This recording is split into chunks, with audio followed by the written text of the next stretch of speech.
Welcome to Less Than 12 Parsecs, the fastest Star Wars podcast in the galaxy. Now here's your host, Tim McMahon. Roger. In many ways, The Phantom Menace is my favorite Star Wars film, not for anything that's in the film, but because of the build-up to its release. The excitement for Episode 1 was so great that friends and I purchased passes for 10 showings in the first weekend. 10! Our euphoria over having a new Star Wars film was so great that it wasn't until 4 viewings in that I really started to notice aspects of the film that I didn't like. One of the first things that stuck out at me? Midichlorians. They turned the Force from a mystical energy field into a biological component. It didn't sit right with me. However, one friend, and I will always remember his wisdom, he said, "Actually, it makes sense. This is a scientifically advanced culture, and the Jedi have been around for 1,000 generations. Of course they've taken the time to study and quantify the Force." He had a point. I still didn't like it, but he had a point.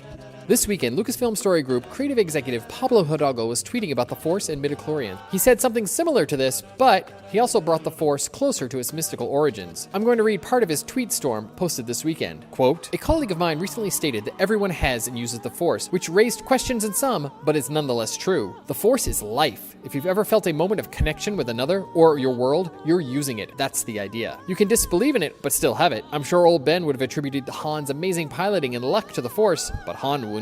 An example we would cite is Bruce Lee. In our world, he would be someone more attuned to the Force than most, hence his remarkable abilities. It's not just physical abilities. Those who can sway large number of people, for good or for bad, are tapping into a connectivity. I can see the case made that exceptional minds of all kinds, Einstein, Hawking, Newton, are tapping into a world that most cannot see. I think people understandably got caught up in the whole midichlorian thing. They thought you must have X number of midis to use the Force. No. The midichlorian prerequisite was to enter the prequel-era Jedi Order. It's a rather soulless way to look at potential by narrative design. The prequel Jedi have systemized their methods at the expense of spirituality and intuition. They are more order than Jedi. There's more to the Force than Jedi and Sith, there's more to potential than midichlorians, and there's more to genius than grades." Unquote. Wow, there's a lot to think about there. When people asked Pablo some follow-up questions, he replied, and I'm paraphrasing here, that every living thing has midichlorians.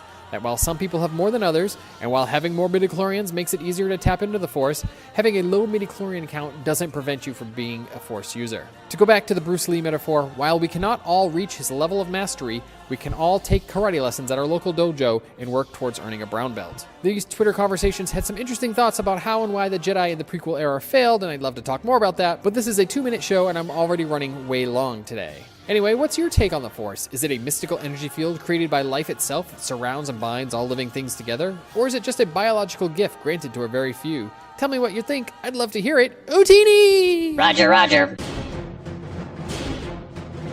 You've been listening to Less Than 12 Parsecs, the fastest Star Wars podcast in the galaxy, part of the expanded Fandomverse network of shows.